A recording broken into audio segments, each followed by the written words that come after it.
Good evening, ladies and gentlemen, and welcome to a reflection on purity, which may or may not just be another discussion of one aspect of Calvinism. Now, it comes to the Western tradition very powerfully from Calvin and Calvinism. By the way, you think about, the Puritans, it's right there in the name. They were interested in purity. And you can track this all the way back to the Greeks, but this is not an exclusively Western concept. It seems that purity is a popular human conception. So you see concepts like this in Buddhism, you see it in Hinduism, you certainly see it in Zoroastrianism. And so you have many different traditions, widely spread, different civilizations that have been very interested in this concept of sort of creating the pure, perfect, unsullied, unproblematic, sort of uniform human, and that this is a goal, that something magic happens, something happens if you can achieve that state in various forms. For the Western tradition, you can look back again, even before with Democritus and things like this, but of course everything goes back, not everything, but lots goes back to Plato and Socrates, who particularly Plato was very much interested in this idea of your soul going up and being increasingly purified. And then when you really acquired wisdom, then you went to a level where truth was, and that was even above where the gods were. So the gods themselves were not as pure as Plato wanted to be. And because New Testament Christianity, not so much the Old Testament, by the way, very different books, New Testament Christianity is so heavily influenced by Neoplatonism that there's this strong strain of purity and purification and the need for purity that runs throughout this. And I think for humans, and as a humanist myself, I would say I'm pretty much an unapologetic humanist, or maybe occasionally apologetic humanist. It's one of the most troubling tendencies in human thought. I think it functions as a kind of illness or an infection that often creates all kinds of problems and difficulties within human society. But it does seem to be sort of universal, if not universal, at least widespread throughout time and civilizations. And so apparently there is something within humans that find the concept of purity both desirable and worth striving for. And that's something that they feel that, or we feel that we might be able to achieve.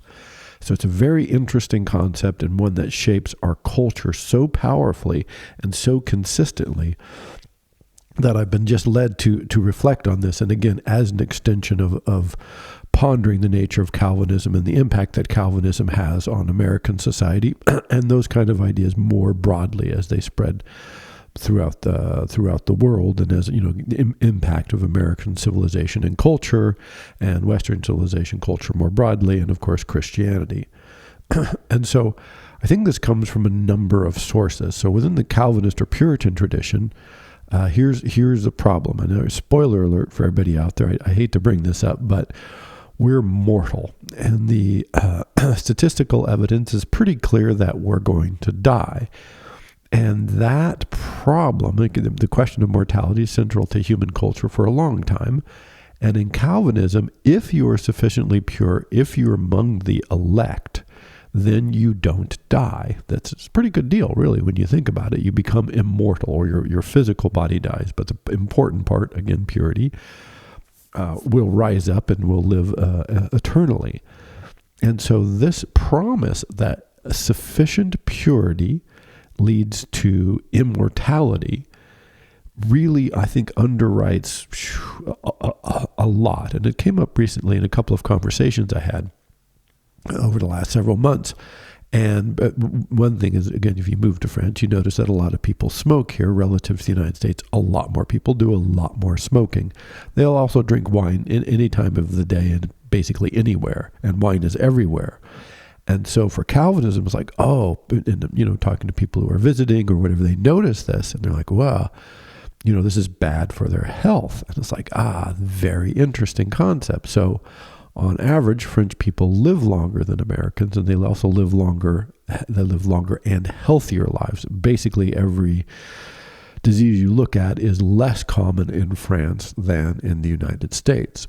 Cancer is less common, but it's not as much less as you would think, but probably because of a bunch of smoking.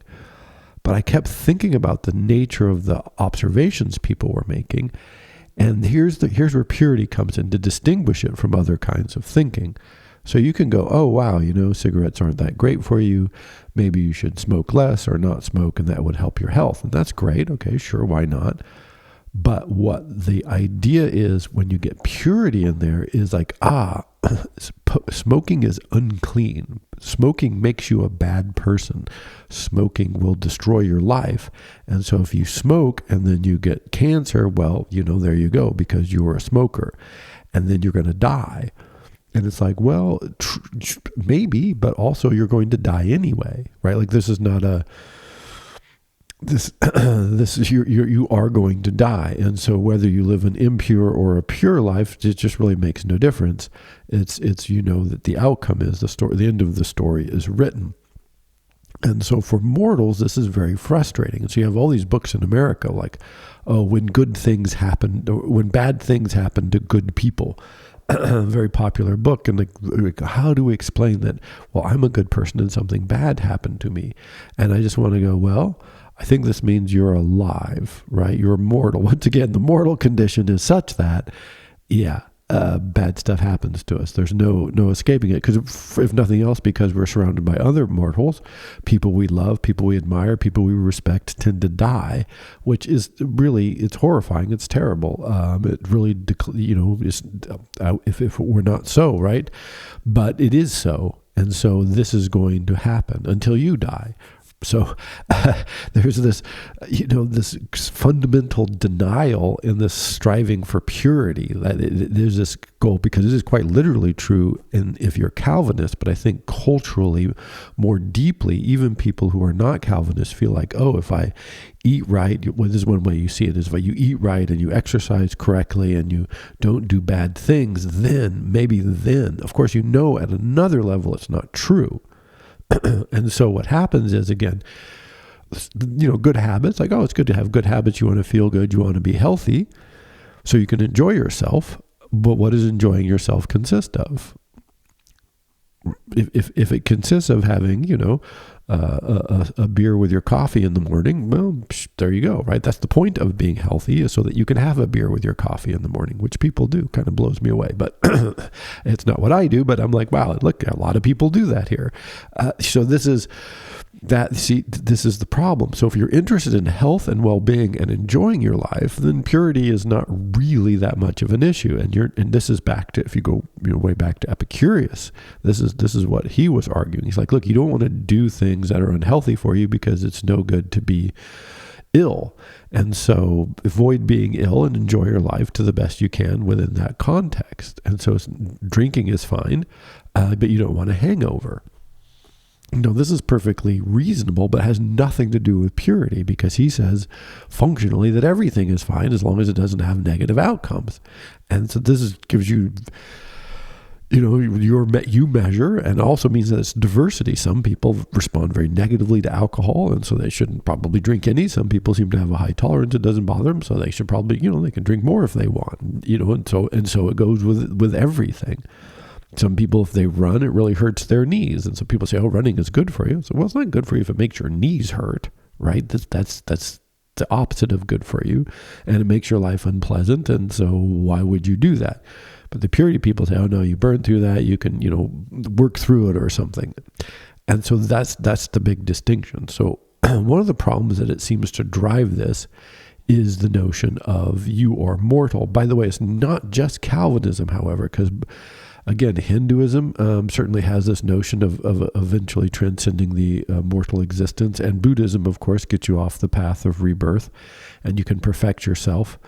And, so the nature of your reincarnation in Hinduism changes and becomes increasingly good until functionally you're practically a god.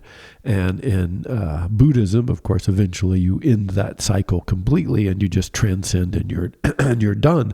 So that there is this notion that, again, in both traditions, if you're sufficiently pure, you break the cycle of life, and that's what we want to do. Why do we want to break the cycle of life? Either through transcendence with Calvinism or through enlightenment with Buddhism, or whatever it is.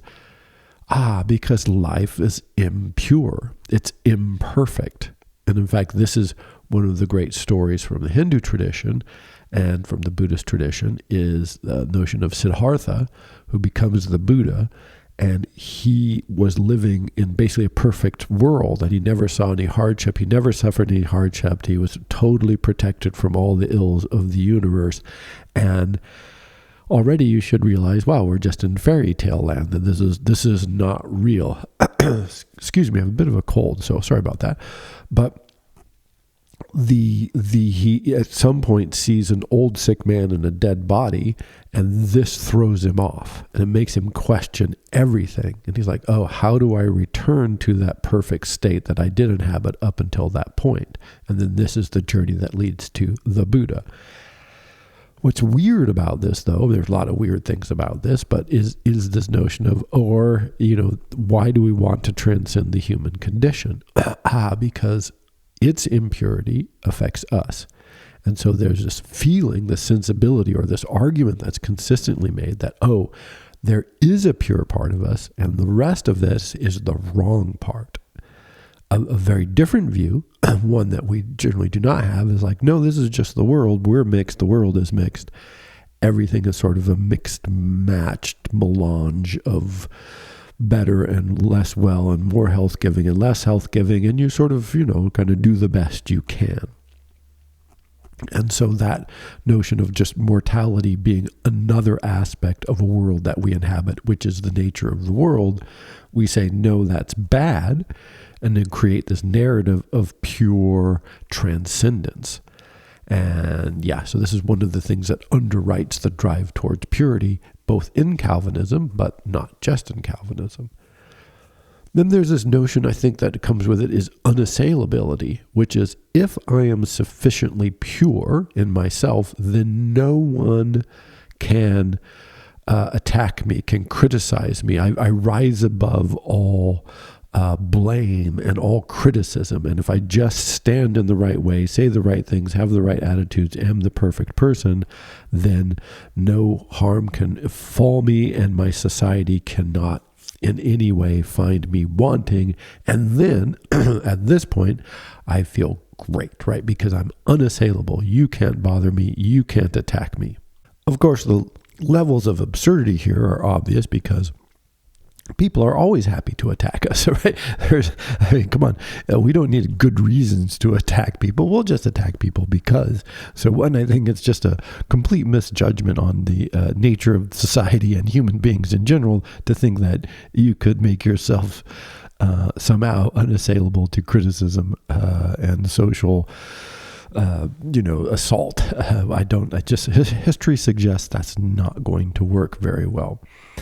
But it doesn't seem to stop people. And you see this all the time. And you see this historically, you see it today, where, like with the French Revolution, the increasing drive towards purity of, we're even more pure than them, until finally you get the terror, right? Which is just an expression of the drive toward we're going to be super pure. And so even people who in the beginning had been allies of the revolution were finding themselves with their heads cut off, because sure, they were an ally, but they weren't a sufficiently pure ally. And there's a great, from many, many, many years ago, Twilight Zone episode where there's a revolution, sort of like the Cuban Revolution, and the generals and the guys that led the revolution are there, and they're celebrating their victory. And then first they realize, like, maybe that guy is not really with us. And so they kill him, and then they kill the next guy, and they kill the next guy, and kill the next guy until there's only one guy left in the room.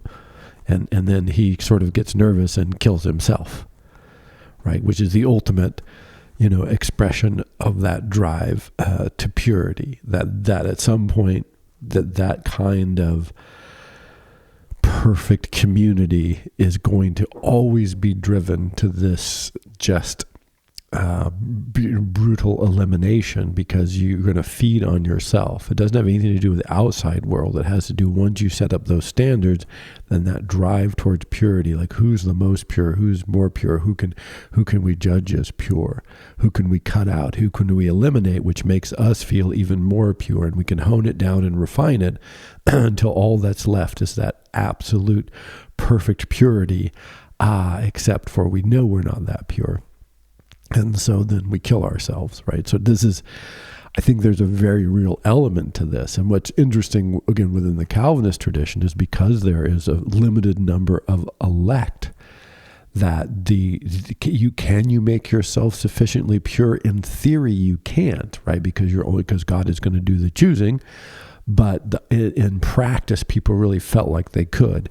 And again, there is this notion of continual refinement and continual elimination of people. You saw this in the history of Geneva, where Calvin was actually in charge. You see this in the burning of heretics and of all the doctrinal arguments throughout, Catholic history of Europe.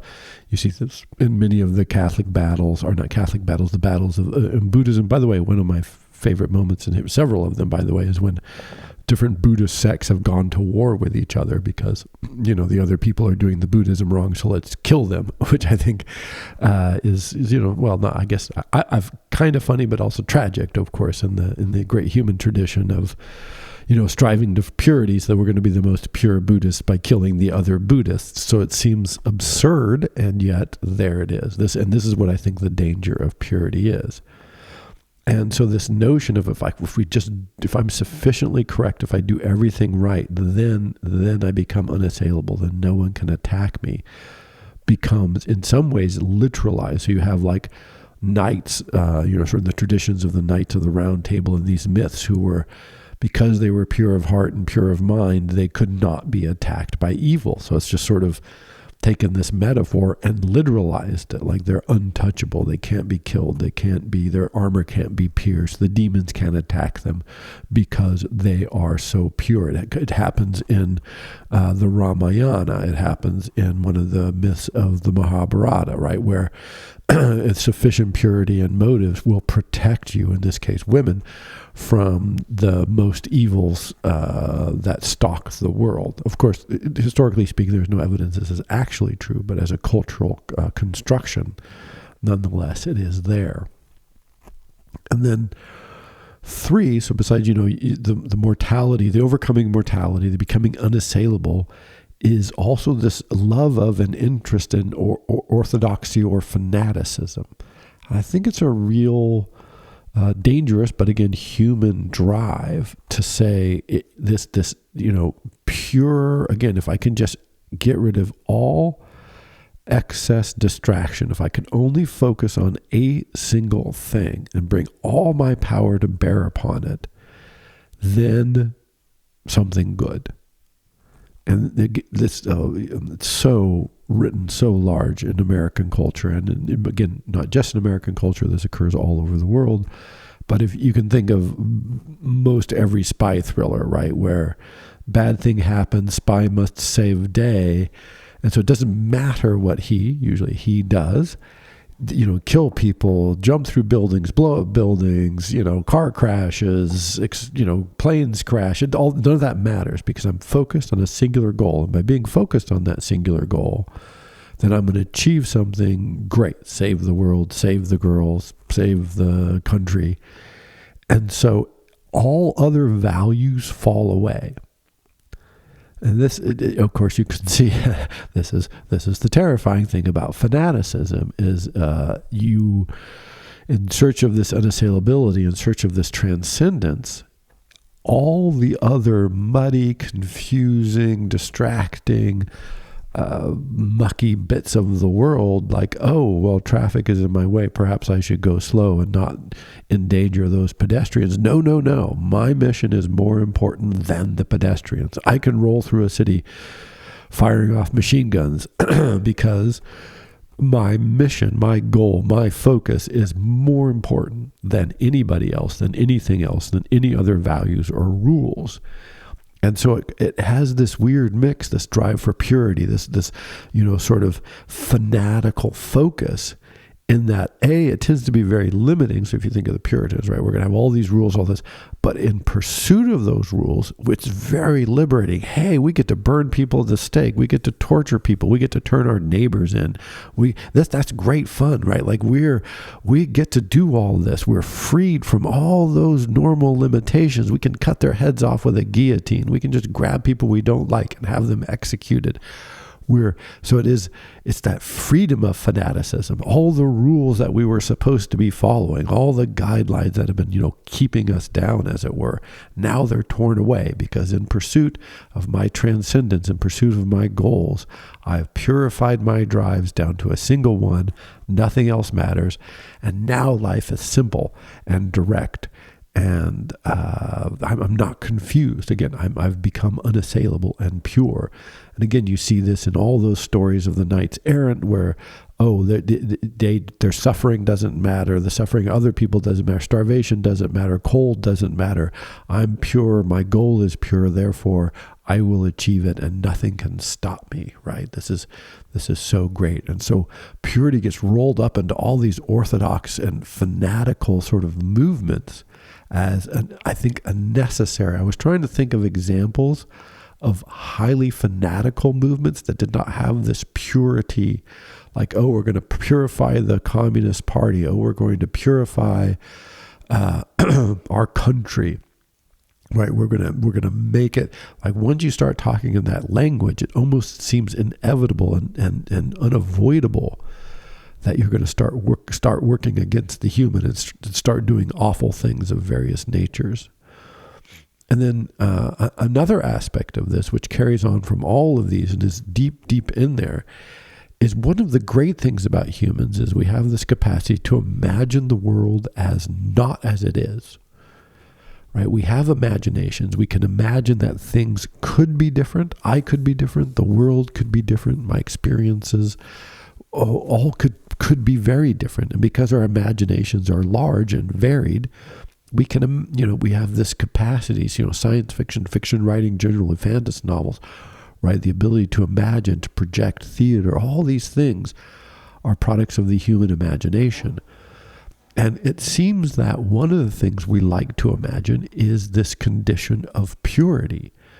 And then when we imagine, like, if I were pure and I were in an environment that was pure, then great things, right? And then we can write these narratives over the top of this imagined purity. And so while the human imagination is great and wonderful, it does seem that purity is one of the things that warps it, because generally, as far as I can tell, again, this is, I don't want to say this is universal, but it's quite often what is the goal of purity seems to come from the outside, right? Like, this is if I, get my diet perfect and restrict it to 600 calories a day and I only eat organic plants, right? It's not that somebody came up with this themselves. It's that someone else or a narrative or an external cultural story appealed to them so strongly. They said, yes, if I just purify myself and follow, this diet or this exercise program or this religion or this, and anything that interferes with that is not just random, it's an actual threat to my opportunity for transcendence. That fanaticism connected to an external sort of metric that forces us or necessitates denying so much of ourselves and so much of our capacities to hone it down and say, no, I'm one, I'm unitary, I am a single thing.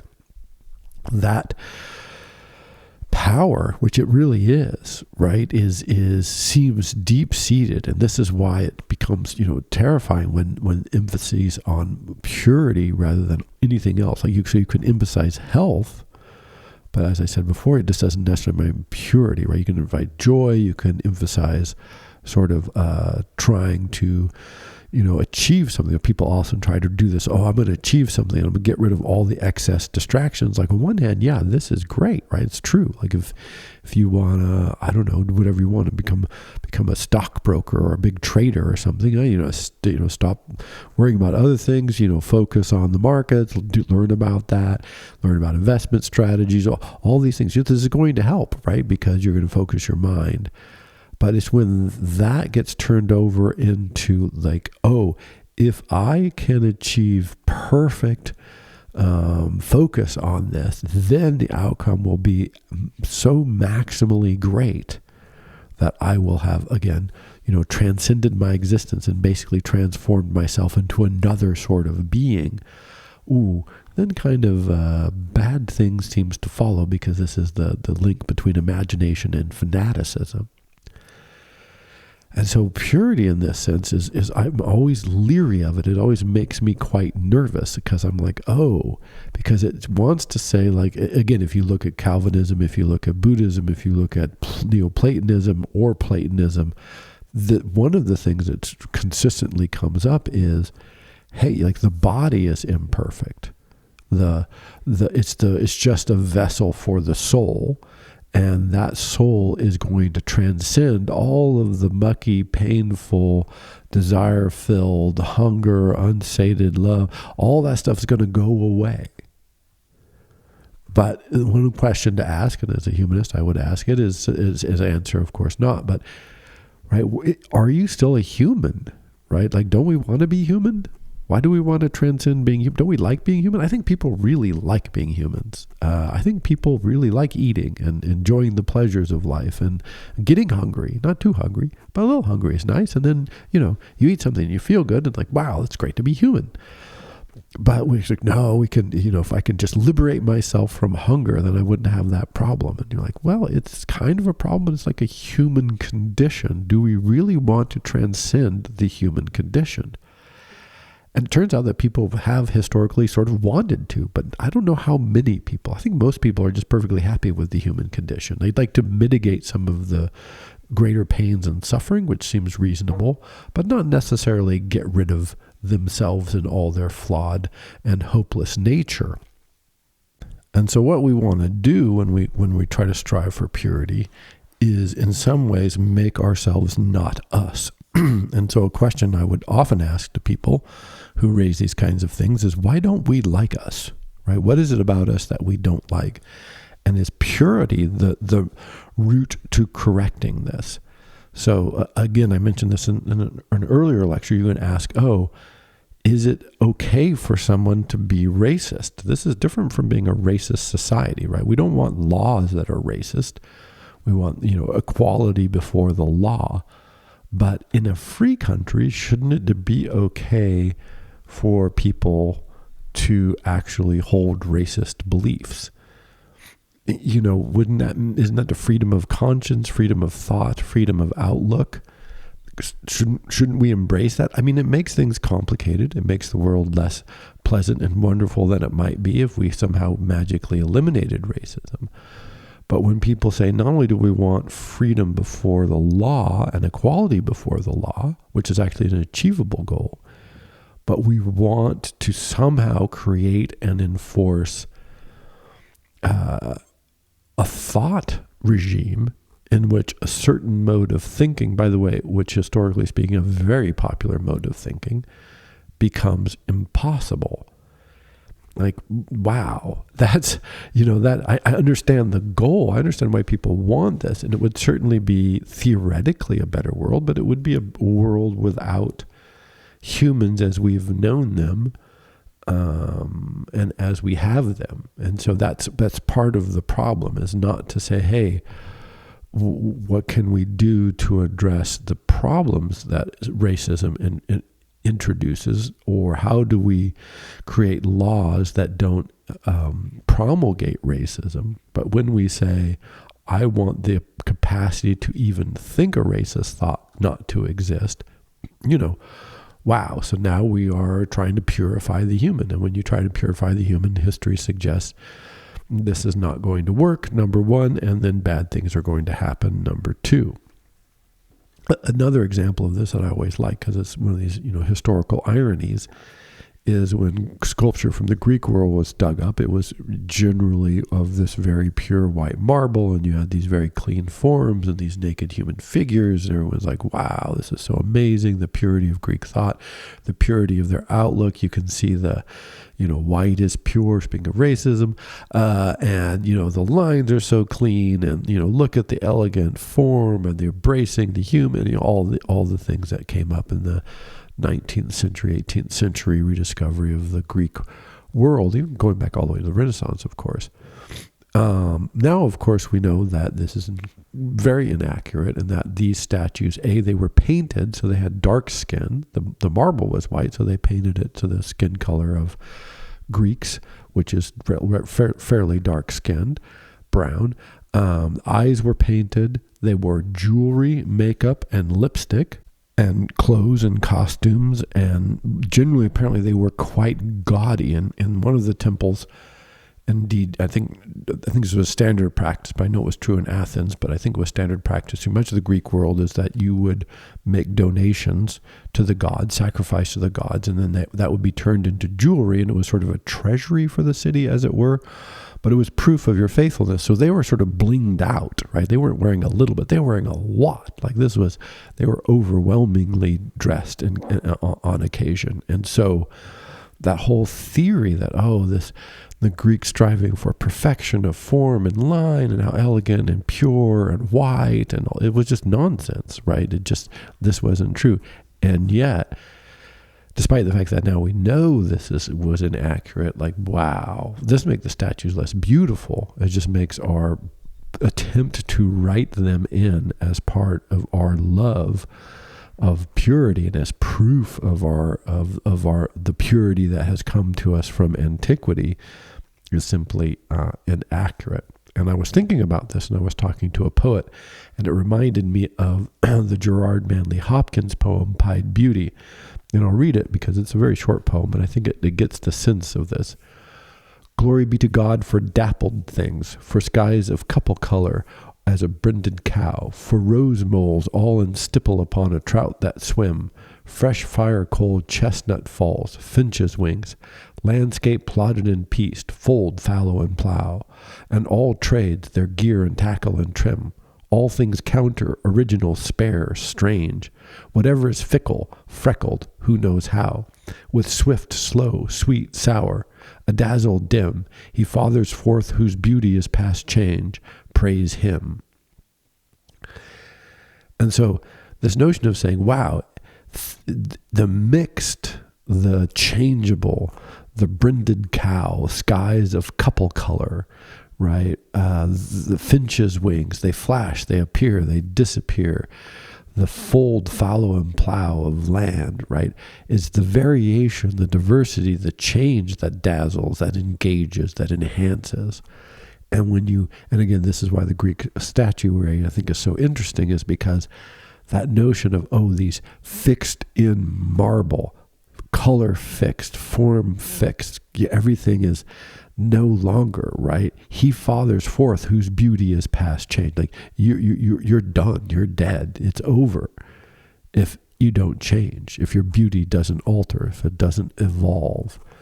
And so what a counter argument, right? Let's praise that. And every time I read this poem or think of it, I'm reminded of how rare this is, despite the fact that clearly this is what people like. They love diversity and excitement. They love a carnival. They love a fair. Similarly, there does seem to be this striving for this idealization of the perfected form. You can see this in something like the Bauhaus movement in architecture, where it's like, we're going to strip everything down to its most minimal, its most spare, its clearest, its cleanest, its most defined. That's not to say there isn't beauty there, but is that the only kind of beauty? Is that the beauty that we should strive for? The sort of minimalist absolutism that often comes across as cold and indifferent and inhuman, as opposed to something that more organic and changeable and beautiful. And, I can't remember the name. There's one of the great modernist of Bauhaus movement architects, he actually created those spaces. I.M. does this to a certain extent, but for his point, one of his points was light. Like light is always changing. The sky is always moving. Clouds are coming through. And so you create these open spaces that have light so that you can watch the light and the clouds and the reflections just transform this space continuously. So it looks spare, but it's experienced as a kind of kaleidoscope. And so those sorts of notions, though, tend to run counter to our, conception of the pure, the orderly, the clean and clear, right? It's not glory be for dappled things. It's let's make everything as simple, direct, and harmonized and perfect as possible, because perfection, that's where it is. And all of these thoughts came bubbling up for several reasons. Recently, culturally and otherwise, but I was in a medieval village not far from where we live in France, and when you go through a medieval village, and I think it's the best preserved and sort of largest section of medieval village anywhere in France, and you just realize like it's so human, it's so amazingly, it just feels right. The scale seems good. There's all these alleys, the paths are all winding. Everything, it just feels very, very natural and normal. It's like, oh yeah, and understandable and comprehensible. And it's different, right? They didn't lay streets out on a grid. They knew grids existed, but they just why make straight things when you can make curvy things? Just follow the paths on the slopes of the hills or whatever. And that kind of conception now is almost unimaginable. Like if you look at a highway from the air in the United States, if possible, they tend to run them straight. Why? Couldn't you do elegant curves? Couldn't you do something else? I mean, we could, of course, but we're not going to, because there's something pure and clean about the straight line. And so when you encounter things where we want pure thoughts and pure actions and pure motives and all this language that continuously assails us, just, take a pause for a moment and say, what wonderful things about being human are lost in pursuit of purity? And what is the outcome or the goal that is achieved by purifying ourselves or eliminating, quote unquote, bad aspects of ourselves?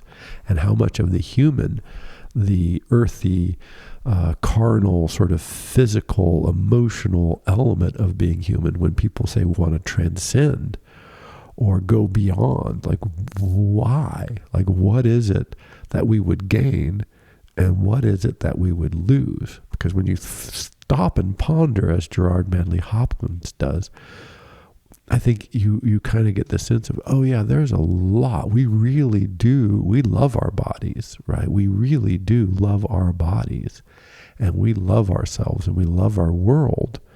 But too often we overwrite all this crazy external abstractions of, goals and purity and self-loathing and all this, as opposed to embracing the brindled cow, right? That this is the, why not like the changeable and the complex and the subtle and the flashing, as opposed to the fixed, the permanent, the absolute, and the pure. So some reflections on the concept of purity and why I think it's both intellectually deadening, because I think it's not a very good goal and it's not very representative of the human, but also culturally dangerous as well. Thank you very much.